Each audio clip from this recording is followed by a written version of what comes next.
गोस्वामी जी कहते हैं, बोले अगर भजन नहीं किया तो जननी जोबन बिटप कुठारू। बोले ऐसी संतान संतान कहलाने योग्य नहीं है। क्या है? बोले जननी जोबन बिटप कुठारू। बोले जननी के यौवन रूपी वृक्ष के लिए कुल्हाड़ी है वो।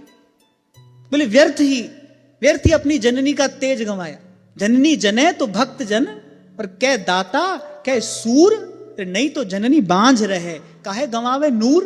देखो यहां पर एक बड़ी सुंदर बात हमको प्राप्त होती है कि हमारे यहां की वैदिक सनातन व्यवस्था में विवाह कोई दिन रात भोग भोगने का लाइसेंस नहीं है। व्यक्ति सोचता है कि भाई हम क्या हुआ, हम दिन रात भोग में लगे, हम तो पति पत्नी हैं।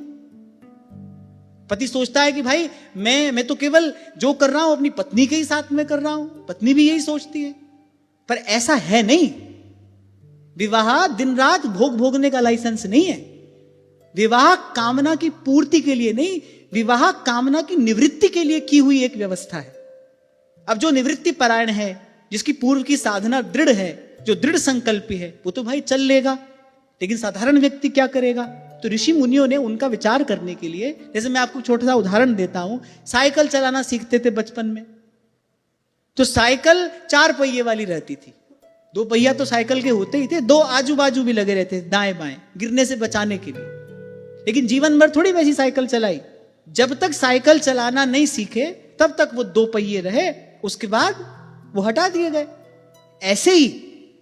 ऐसे ही पहले सब ओर से मन को एक में लगाया जाए और फिर धीरे धीरे उस एक से भी मुक्त होना है। यही तो कारण है कि अब संतान नहीं होती। हमारे बाबा कहते थे, बोले अब संतान नहीं होती, अब तो लड़का लड़की होता है, लड़का ही होता है। क्यों? क्योंकि माता पिता के जीवन में संयम नहीं है, उनका ही आचार विचार शुद्ध नहीं है। तो ये एक बात समझने की है कि अगर ये जन्म जीवन पाकर जो करने योग्य कार्य था वो नहीं किया, वो फिर मनुष्य नहीं है। बोले मलमूत्र का पिंड है, मलमूत्र का ढेर है। मनुष्य जैसा दिखने से मनुष्य नहीं होता, उसमें मनुष्यत्व होना चाहिए।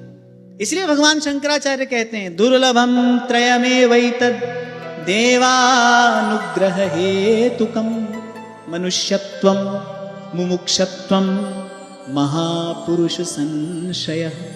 बोले मनुष्य जैसा दिखना दुर्लभ नहीं है, मनुष्यत्व दुर्लभ है।